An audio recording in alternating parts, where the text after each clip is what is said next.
Welcome in, guys. Welcome in, guys. Live from Central Florida, home of the Little League World Series champions. It's the weekend wrap up with the Sportaholics. Today, Payton and I will discuss Coach Prime versus the media. Payton reveals his elite quarterback list, and CD Lamb tells the Cowboys, "Just give me my money." All that and more right here with the Sportaholics. Let's go.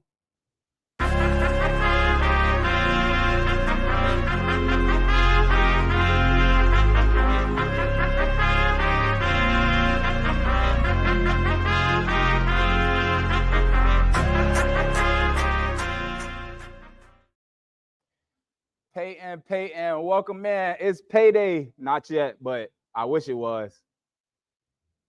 How you doing today, man? I'm doing good, man. I wanted to talk about the weekend a little bit because week 0 is great and all, but man, I tell you what, I woke up on Sunday and I was ready for more football. So I was a little moody on Sunday, but we're past that now. We're really in full season force now. And we are locked and loaded, ready to go, man. We got a lot of good games coming up this week and this weekend. So yeah, I can't wait this week till this weekend gets here, bro. You know, my Hurricanes play the Gators on Saturday, so I'm pretty amped up about that. Not only that, but I'll be in Tampa this weekend because my college, Bethune-Cookman University, they take on the Bulls of South Florida. So I'll be at Raymond James Stadium, tailgating, partying with the family, and having a good time, man. I can't wait. Hey, I'll make sure you're watching the Florida-Miami game, though. I know you're supposed to tailgate and have a good time with your friends, but tell them you got some homework to do. Listen, don't worry. I will not be missing a snap of that game, so you don't even have to worry about that at all. But first of all, how was your weekend, bro? Did you well, we spent a portion of the weekend together, so how was that watching the game with me? Was I too loud? No, absolutely not. Of course not. Okay. No, but it was great. And I talked to you about this earlier. For a week 0 game, if you look at past week 0 games, we got a bit of a doozy. Like, that was a great game considering it was just the first game of the season. So I was all here for it.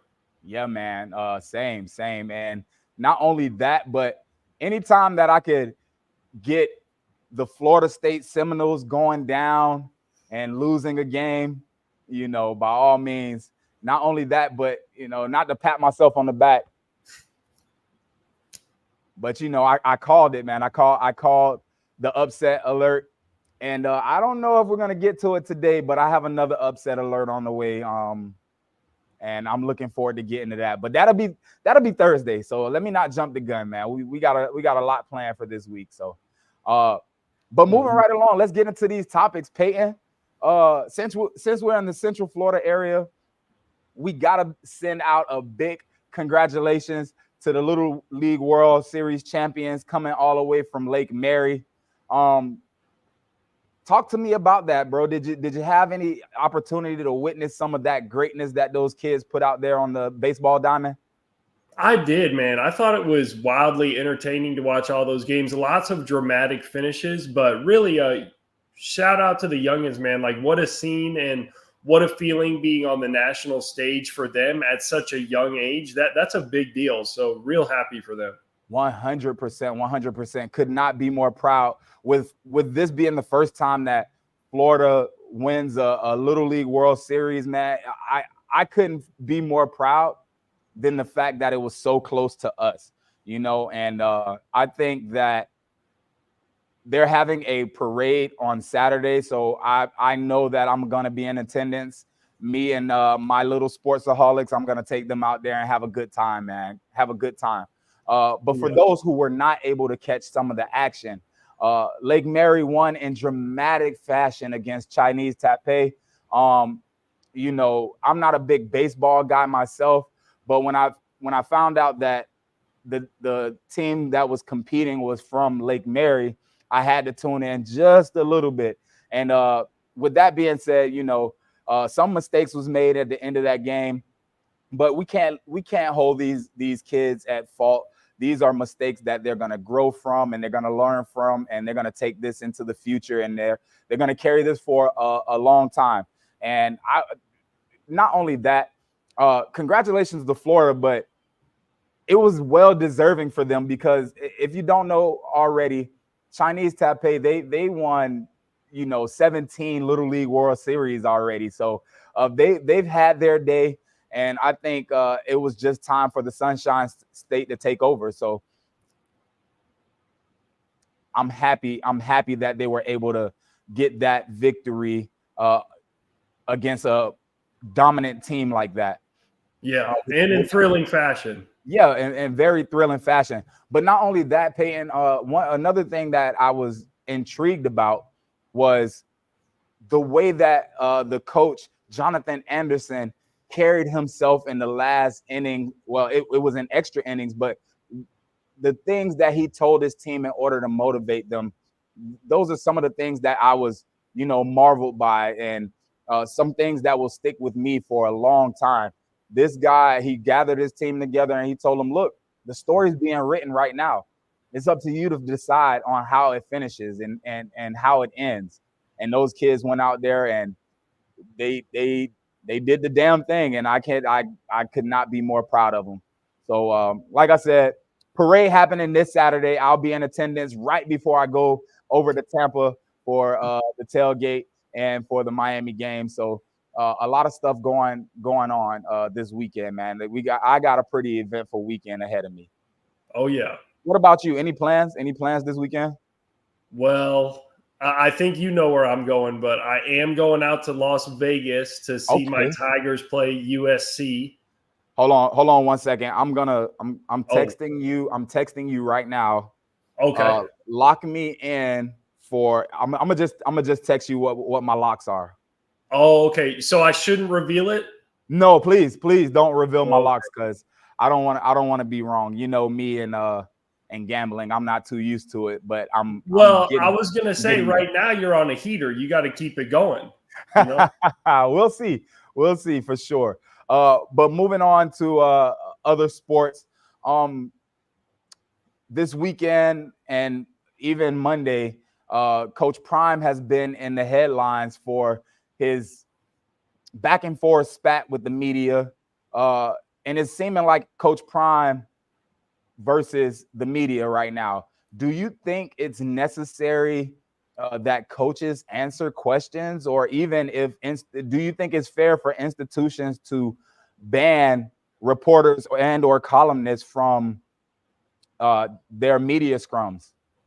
Man, I think it is fair. And if it is, in fact, Coach Prime versus the media, I tell you what, we know who started it. It was the media and writer Sean Keeler. So, first of all, speaking on football terms, it's way too early to judge what Coach Dion has done, Coach Prime, I should say, has done at Colorado thus far. I mean, he got there in the spring of 2022. He entered into one of the worst situations possible for a Power 5 at the time program, being Colorado. So regardless of the record, by the way, they went over their win total last year. So speaking on football terms strictly, it's too early to judge what he's done at Colorado yet anyways. And I'll say this too. I mean, I don't believe Dion contradicted himself when he was talking about not getting or not gaining any motivation from reading bad press. I just simply think that he's aware of the fact that nowadays everyone hears everything and everyone listens to everything. And he doesn't want his program to be saw in a bad light. So all in all, that's the other thing. To me, Dion was willing to explain himself and explain his stance on the issue. So I'm with Dion here, no doubt. 100%. I'm also with Dion, and I'm gonna take over just for a second here, Payton. So just hold on and bear with me for a second here. All right. So to your point, I don't think it's Coach Prime that the negative statements towards his team that he's worried about. He knows that he has room for growth, but by all means, I don't think it's his team that he's worried about. He's more so worried about the personal attacks against his own personal character. The columnist that they banned is not Sean Keeler. It's not that he was talking about the Colorado Buffs program. He was more so attacking Coach Prime, calling him all different types of names. And this is where I have an issue with. But before I get to that, I got a couple things that I want to point out. Point one, coaches do not have to answer questions if they don't feel like the question is valid, right? Bill Belichick and Greg Popovich have been showing us this for years and years. Now, point two, we don't know if they've never banned any reporters that we know of, right? And point three, if you take personal attacks against my coach and my characters, we're gonna have some issues. So I don't have any issues with what Colorado and their decision was on banning this reporter. I think the main thing here is the fact that the media feels scrutinized to a certain extent because it's one of their members and one of their peers who was put on notice, and he was placed in the spotlight, and they don't like the spotlight that was placed on him, right?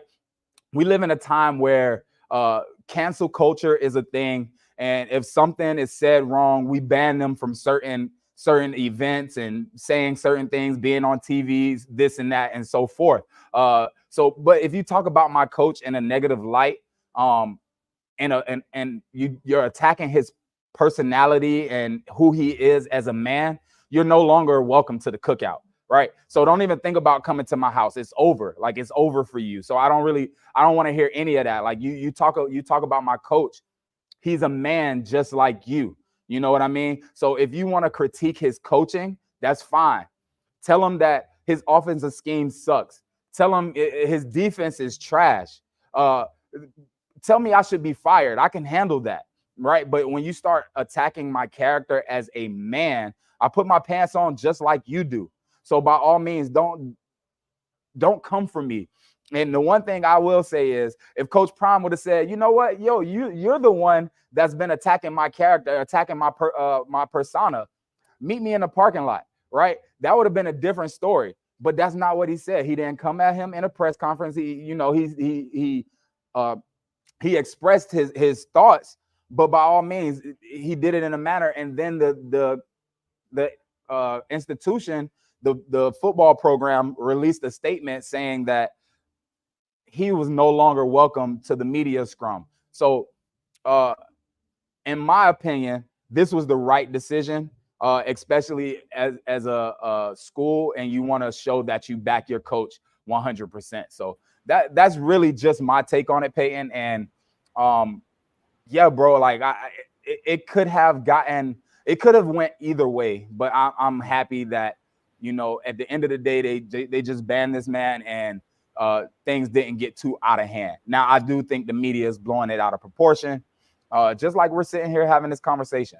Like, I think that the media is blowing it out of proportion, but. Well, I'm glad that you brought that part of the article up, because obviously, you know me, I'm always going to think of it from the football side of things. But like you said, when you're attacking a man's character for no reason at all, as Dion has said before, all he brings is positivity to the press conference, and he's cordial with all of the members of the media. So there was really no reason for that in the first place. That's why both of us don't really have a problem with the institution saying, hey, we don't need any more of this. Exactly. And, you know, it's always hard being the first person to do something because this has never been done in a public light. I think that's why it's getting a lot of scrutiny.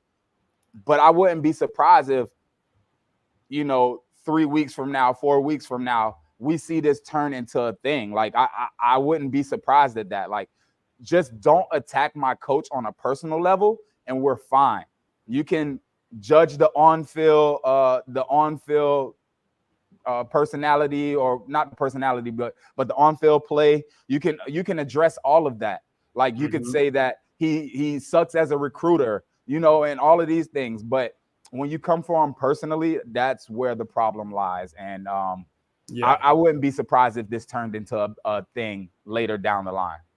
Yeah, we got to hold the media accountable too. That's the ultimate. That's the end game. Yeah, 100%. But enough of that. Enough of the negativity.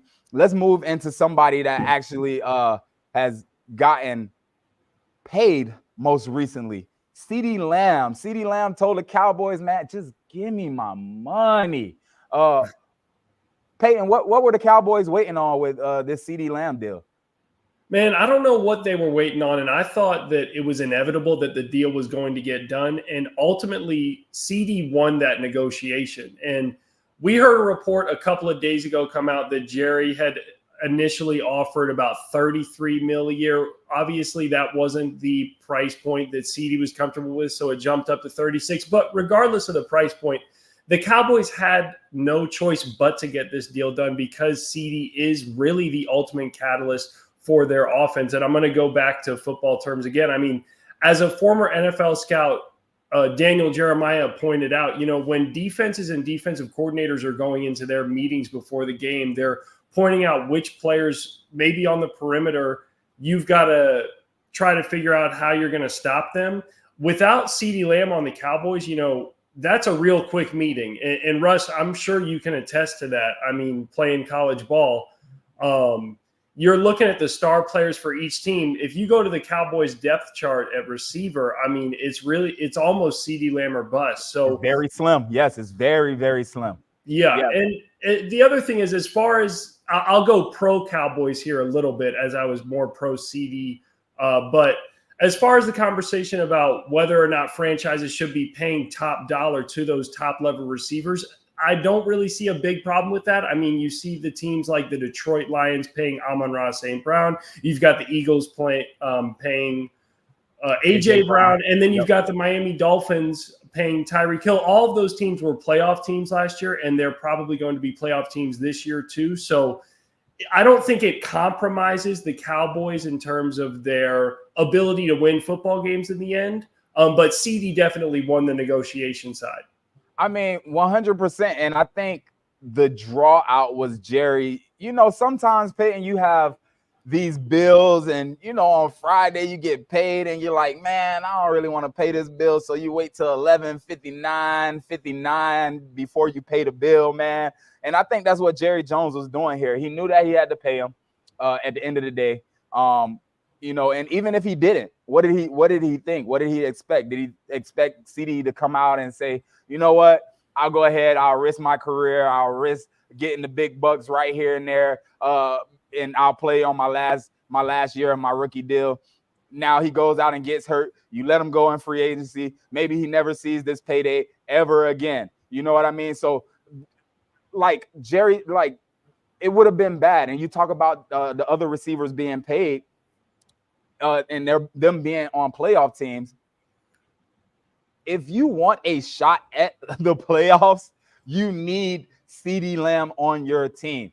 And like you said before, the depth at receiver for the Cowboys is slim pickings. So you're going to have that dog there in order for Dak Prescott to not throw 30 interceptions this year. Like, we know he has a problem with, interceptions and so on and so forth. But hopefully they address that. Now, and that leads to my next point. Mm-hmm. Let's play a game of what if right here, right? So what if Jerry Jones was just saying, hey, CD, look, the deal is done. And, you don't have to worry about anything. You're going to get your money, take this time off, let all the other players on the team get the reps at practice. Do you think that could have been something that was going through Jerry Jones's mind by saying, we don't need CeeDee Lamb at camp. We know the deal will get done by week 1. Let the other players, let's figure out how to fill out our roster and figure out who some of these players on our team would be. I will say I like the conspiracy theory. I really do. I think there's something to that. But no, ultimately, I think they wanted to get CD on the cheap to some extent. They didn't want to have to pay him like the second highest paid non-quarterback in history. And that number just kept climbing up as time went on. And the Cowboys knew they needed him. They need him bad for this season. So Peyton, like, if you don't mind, bro, just answer this question for me. What do you think? Like you just mentioned, the Cowboys tried to get him for cheap, whether it was a 10% discount or not, right? Like, they tried to get some form of discount. But what do you think some of these holdouts really mean? Like, is it really the fact that these teams don't want to pay these players what they're worth, or is it just small details in the contract that need to be etched out? I'd probably go with the latter, the small details in the contract, specifically when it comes to guaranteed money as well. And the other thing I was going to say about this whole thing is, for the Cowboys, it really would have set a bad precedent had they not gotten this deal done, because they drafted CD and he made 3 All-Pros. So if you're not even going to pay the guys that you draft and develop, I mean, who are you going to pay? I mean, they were really hamstrung here. They had no choice.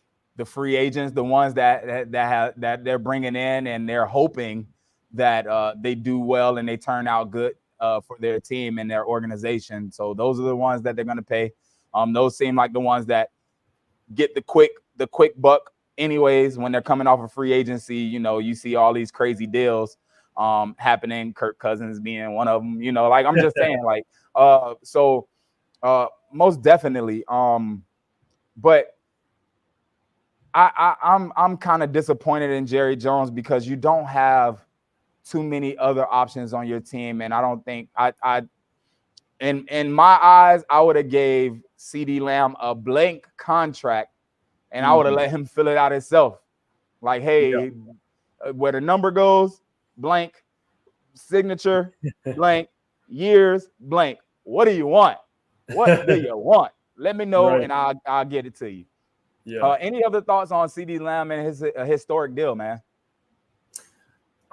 Just CD as a player, right? I mean, he's almost the whole package. So I get them coming to their wits and just realizing, hey, look, we got to pay this guy. He is the ultimate catalyst for our offense. So for the Cowboys' sake, I think they should be glad that they got it done.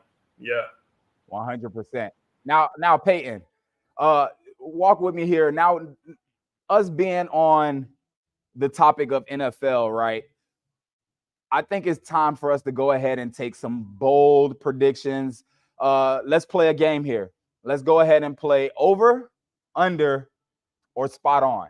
All right. So I'm gonna read out a couple stats to you, and I just want you to tell me if this stat line projection would be a over, under, or is it spot on? And we'll start. Let's start with the rushing game. Last year, Christian McCaffrey led the NFL in rushing yards, racking up, let's call it 1,500 yards last year, right? He's projected to do 1,400 this year on the ground. Do you think that number is over? Do you take that number at over, under, or do you think it's spot on?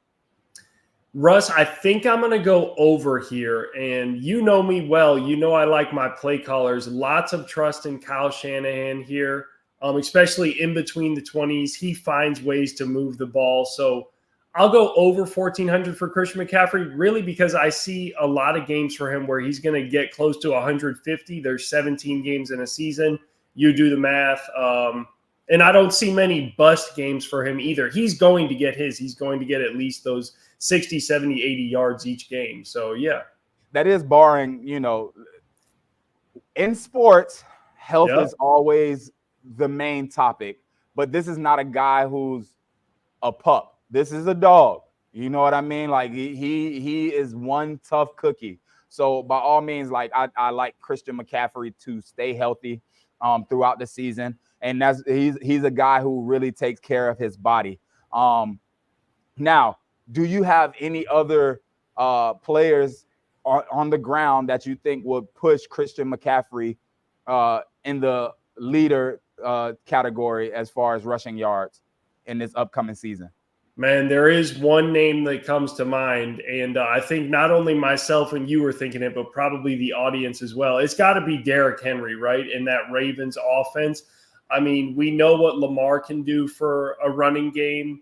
The Ravens do have some reworking to do along their offensive line, but Derrick's a beast in and of itself. So that would be my other pick for sure. Now, I would have to disagree with you. The answer to that question is no, Payton. Okay, there's nobody that's gonna top this man. as far as rushing yard leader throughout the season. There are some people that's going to be close, but you did mention Derrick Henry, so I'm going to go ahead and stick with Derrick Henry.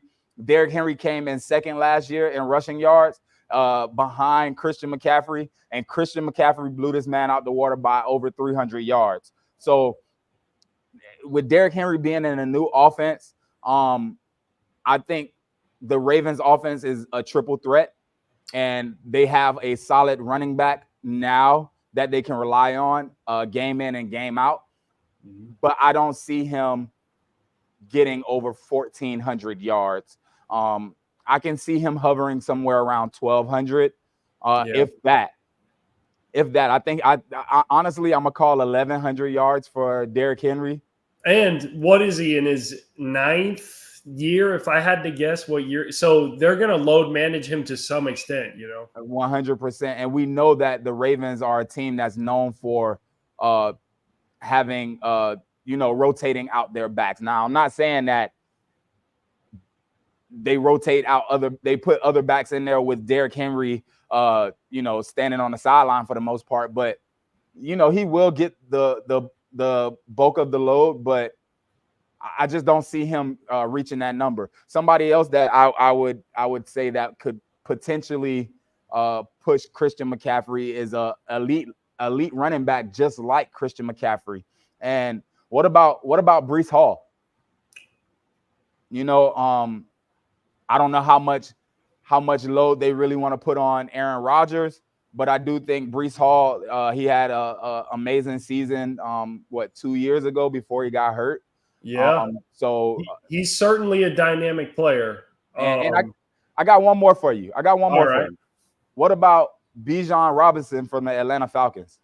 Absolutely. I think actually I would take Bijan before I take Breece Hall, and I would take him before I take Derrick Henry. And Bijan is about to come into his own for sure. Payton, you know me. So can you answer why do you think I would take Bijan before I take Derrick Henry or Breece Hall? Man, I'm not gonna lie, you stumped me right here. I'll take a wild guess. You're not as big of a fan as Kirk Cousins, so you think they're gonna run the ball a lot? I mean, I don't.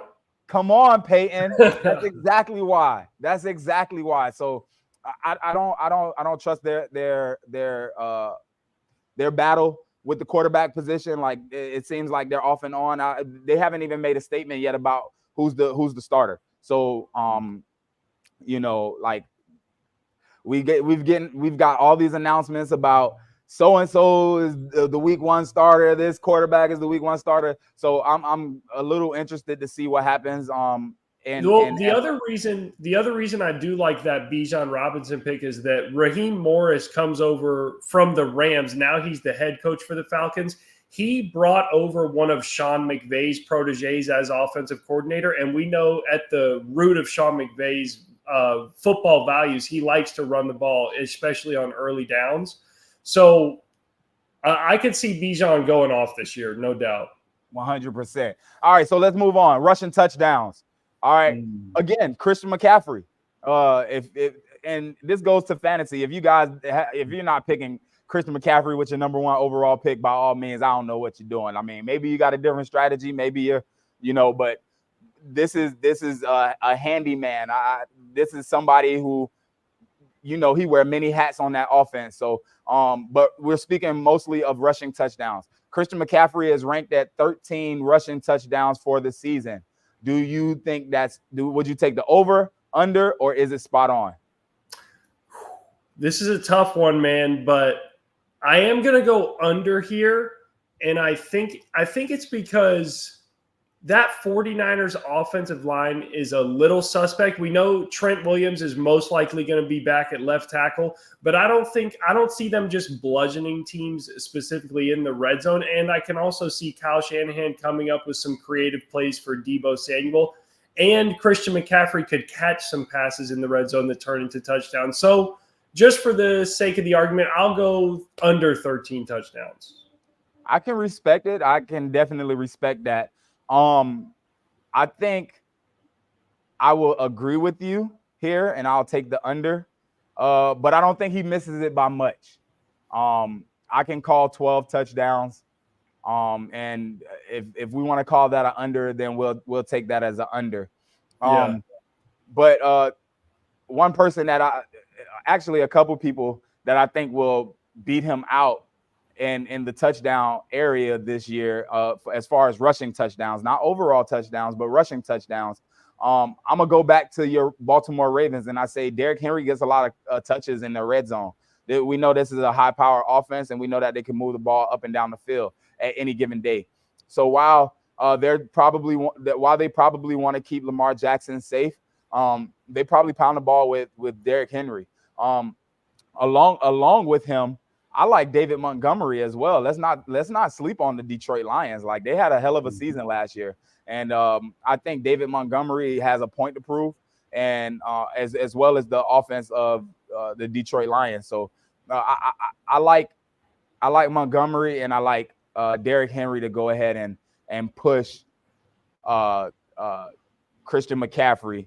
I'll throw another one in there too. Mm-hmm. What about Kyren Williams for the Rams? I mean, he just made that top 100 list. He's a rugged runner, man. Low center of gravity, tough, physical, really gives you everything you want running downhill. So 100%. And I like Kyren Williams. I think he caught everybody off guard last year. Nobody expected this kid to do exactly what he did last year. But what I will say is, not yet for me. I think the guys that I chose are proven. And I'm not saying that Kyren Williams can't do it, but what I will say is, give me another year and I'll give him a chance to prove it. And if he does that, then I'll be more considerate in the way that I talk about him moving on in the future. 100%. I hear 100%. You, man. Let's move on here, Payton. Talking about somebody that just got paid, man. CeeDee Lamb. Not only did he collect dollars, they're saying that he's going to collect receptions as well, racking up over 115 catches in the season. Do you think would you take the over, under, or is that spot on for receptions for CeeDee Lamb? Well, you know what they say, fans bet the over, but wise guys and sharps in Vegas bet the under.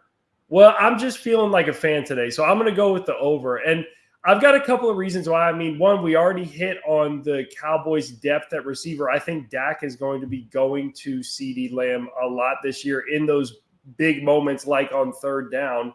And he's a great player in his own right, and I see him catching a lot of balls near the line of scrimmage, in the intermediate area, and deep down the field. So he can do it all at all three levels.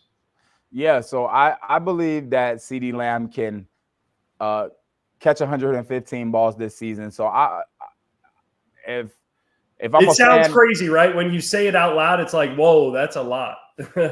If I'm a fan, I'm a fan, but I'm not a fan. I'm gonna tell you that right now. But I could definitely see CeeDee Lamb coming out and having a point to prove. And you know me, right? You know that I'm a mentality type guy, especially when I pick these things, and knowing where players and organizations' mindsets should be when it comes to what they should do with their game plan. And like we mentioned earlier already, like it's Slim Pickens over there in Dallas and Cowboy Country. So I'm gonna take the over right here. I can see 120, 125 somewhere in that area. Yeah. And let's not forget other names.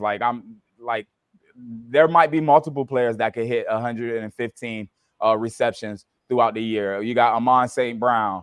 You got Jamar Chase, Justin Jefferson. You know, just to name a few. And well, I'm not gonna mention Tyreek. Let's get to Tyreek a little bit later, but Tyreek, I don't think he needs to catch 115 balls. You know, like I think Tyreek, a lot of games at the end of the fourth quarter, that man might be out the game. I hope so, baby. Anyways, moving right along. Speaking of Tyreek Hill, 1,500 receiving yards for Tyreek Hill. Are you taking the over, under, or is that spot on? Gosh, I feel like such a fan today after what I just talked about with the last prop. But he's gone for 1,700 yards back-to-back seasons, right? Yes. Yeah. So, I mean, I'm going to go over. And here's the thing. Defenses can try to do what they want to stop Tyreek Hill, but he runs past double teams. So as long as Tua can get him the ball, it's going to be hard to stop him. Yes. I'm definitely going to take the over. I am a fan. Who's not a fan unless you're just really just hating on this man. But No, I'm going to take the over for two reasons. He didn't play in 2 games last year, and he basically went for 1,800 yards last year. Yeah. Without 2 games, right? Mm-hmm. And we know, and he said this out loud, he wants to eclipse 2,000 yards in a season, or at least touch 2,000 yards receiving in a season. So I think that he still has that chip on his shoulder, and that's exactly why he goes out there and does it. Not only that, but I think this is another player that has a point to prove. Now, where my negative comes in at is that he is getting up there in age. He's 30 years old. So we'll see how much gas the Cheetah has in the tank left.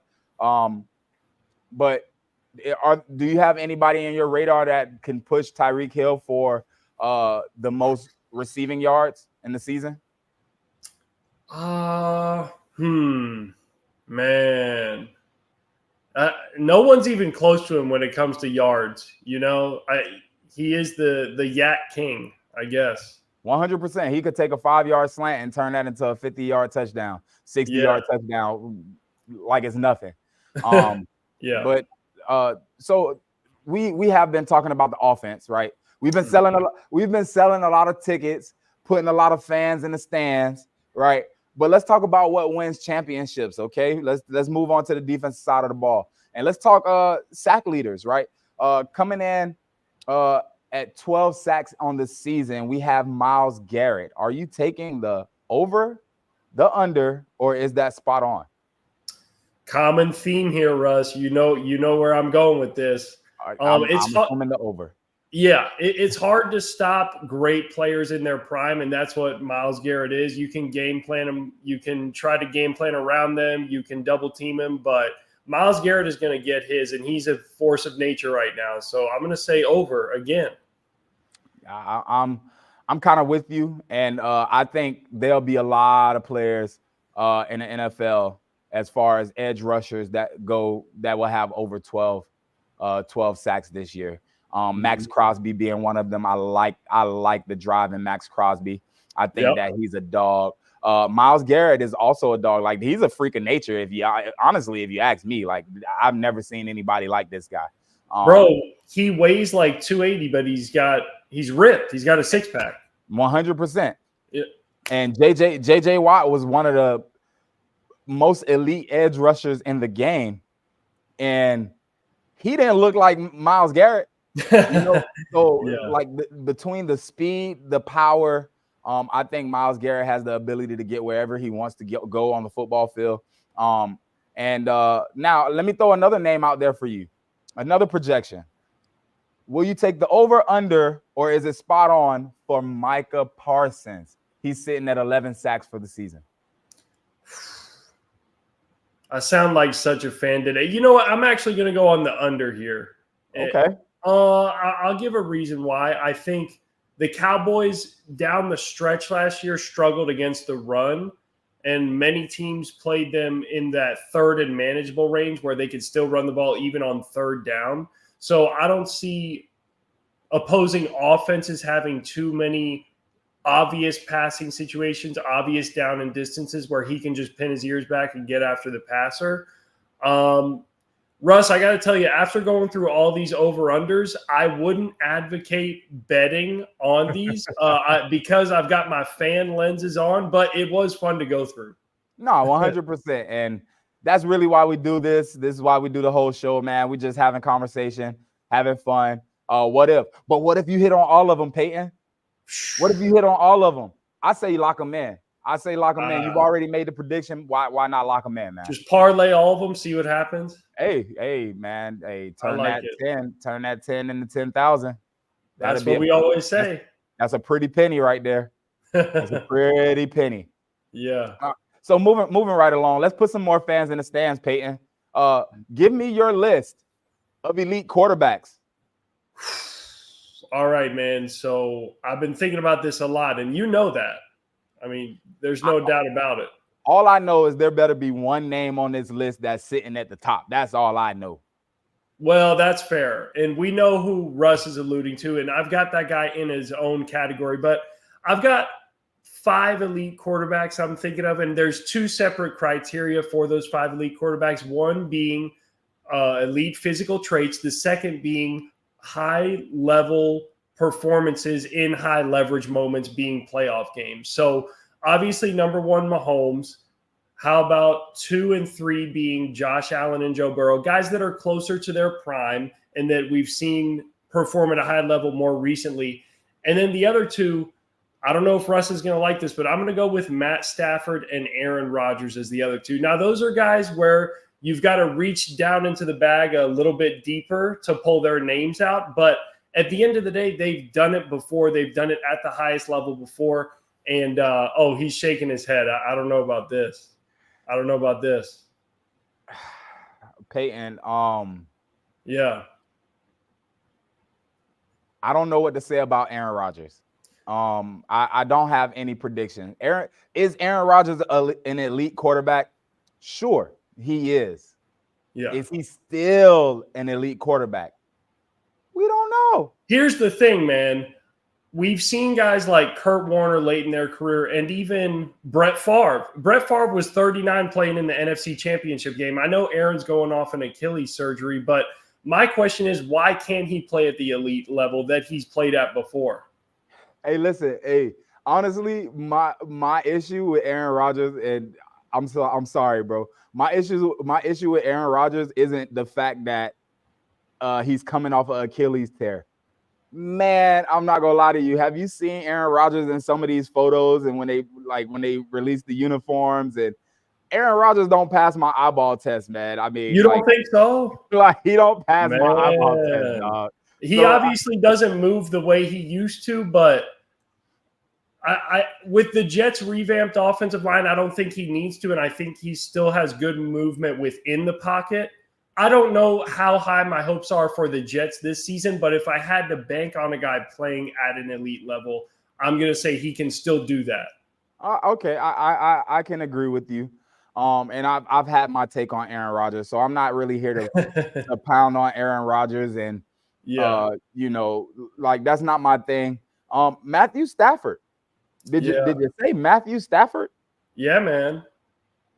And, this is a chance to have a broader conversation because I feel like there was a perception about Matthew Stafford before he got to a functional organization with the Rams. He didn't have any playoff wins under his belt, right? First year he gets to a functional organization with the Rams, he goes on a run and wins a Super Bowl. So that brings another guy into the conversation in Lamar Jackson. And I'm actually going to have Lamar's back in a sense. I don't have him as an elite quarterback yet, but I think he can be. And I bring his name up because he's got a 2-4 playoff record. Well, he hasn't performed at the highest levels in the playoffs yet. That doesn't mean that he can't in the future. And I don't buy into the record regardless anyway, because Stafford hadn't won any games. He still performed at a high level. So and when I say I want to talk about a broader conversation, we can't just simply look at guys' playoff records and say, well, they haven't gotten it done. It doesn't mean they can't get it done in the future. I will say it was a shocker for me to hear that you didn't have Lamar Jackson on your list of elite quarterbacks, and you put Matthew Stafford up there. But it's not my list, it's Peyton's list. So y'all don't judge me. Y'all go to Peyton in his inbox. Y'all can find him on X at the Sportaholics. So by all means, y'all go talk to Peyton about that. That ain't got nothing to do with me. Now, I hear you, man. Now, hear me out. I'm a big Lamar fan.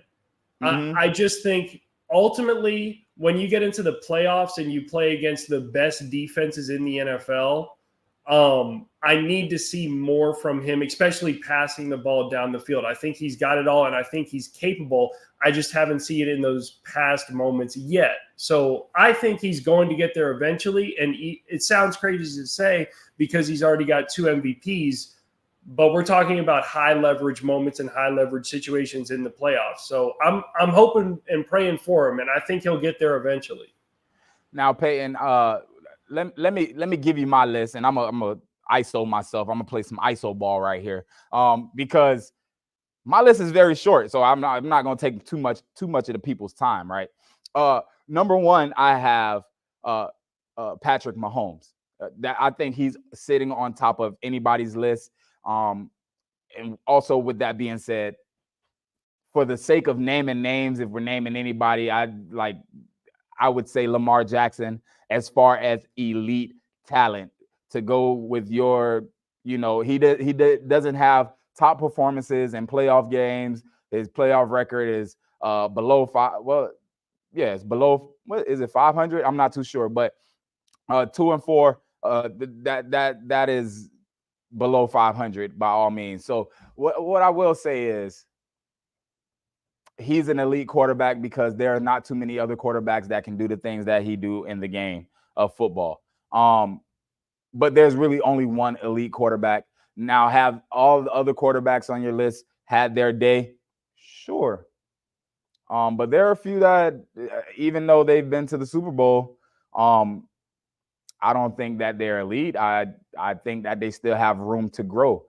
You mentioned Joe Burrow. What about Brock Purdy? Like, come on now. Like, I mean, Brock Purdy, Cam Newton referred to the game being quarterbacked by a lot of game managers.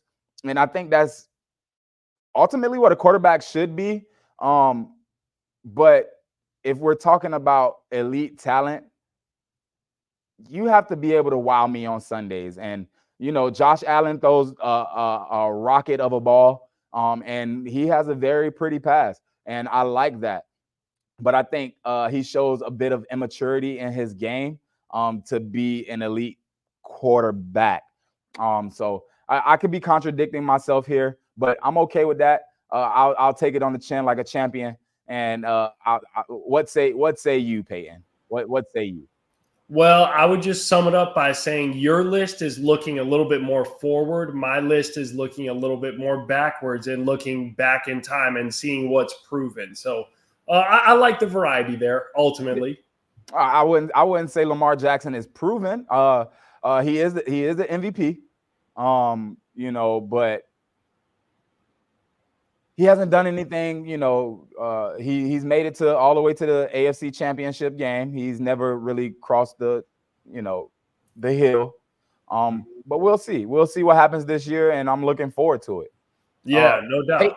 Peyton, that was fun. I like that. I like your list, and I do have a couple discrepancies, but by all means, like, I feel like that's what the preseason is for. That's what we're here for. And if you guys don't know, I've already made Russ talk about Aaron Rodgers about 3 separate times. I think we're over it. We don't have to talk about him anymore until the season starts, bro. I really just want him to show up. Right. He can beat everybody else. Just don't beat the Dolphins. But he can beat everybody else, prove all the critics wrong. And I hope that for Aaron Rodgers. I really want to say that. I hope that he succeeds, except in the AFC East. Right. That's it. That's it. So, I think they're going to be 9-7 heading into that Week 18 game against the Dolphins, and I think the winner of that game gets into the playoffs. That's my early feel on it. All right, Peyton. I don't want to have another one of those seasons, to be honest with you. If we could have a playoff berth locked up by week 16, 15 or 16, I would be so grateful. Yeah.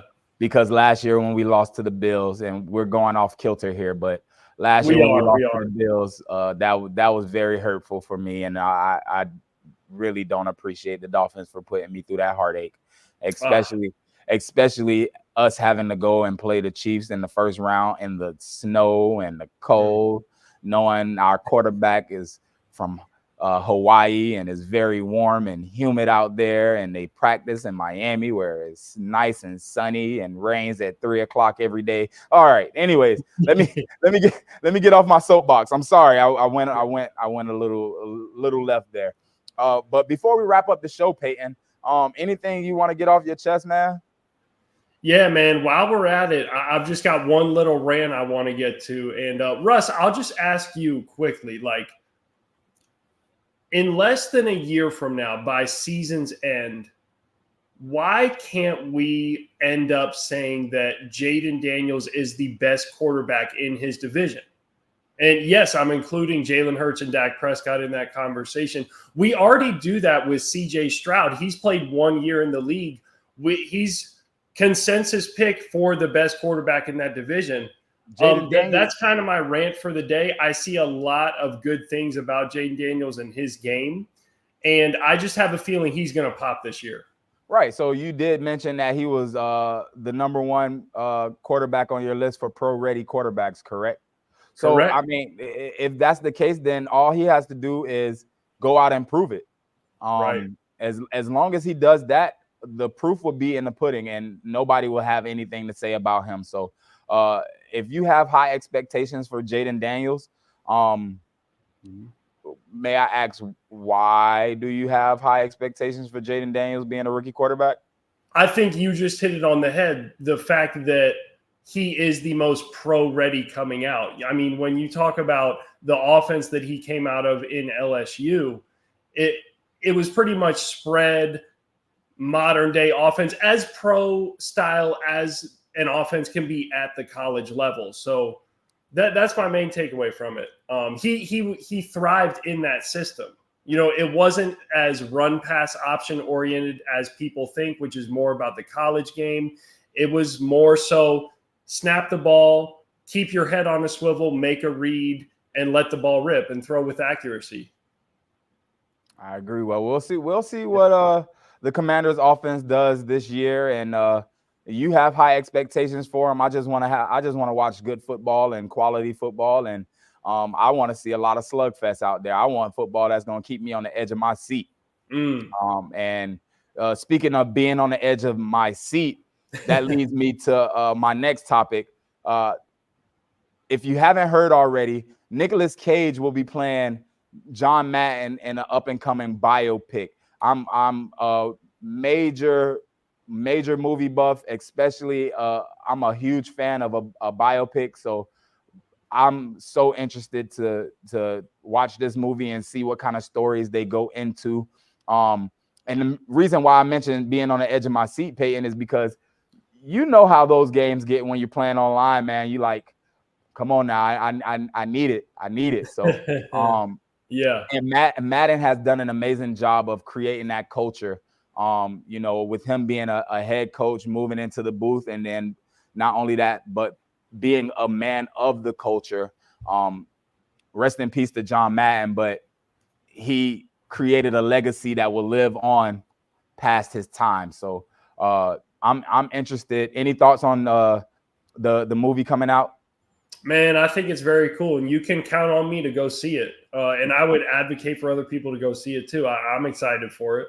100%, man. Well, yeah. Payton, that was a good conversation. Man. And I'm looking forward to not only today, Friday, but many weeks to come in the future, bro. We have a lot of football, a lot of sports to talk. The season is just getting ready to pick up, so I'm really looking forward to spending more time with you, man. Absolutely, bro. You couldn't have said it any better than me. So with that being said, you can catch us here every Tuesday live on YouTube, 7:30 p.m. sharp. We'll be ready to go to recap everything sports that happened over the weekend. If you don't know already, I'm the host, Russ. That's your expert, Payton. Until next time, for the Sportaholics, man, we'll catch you guys later, and enjoy your night.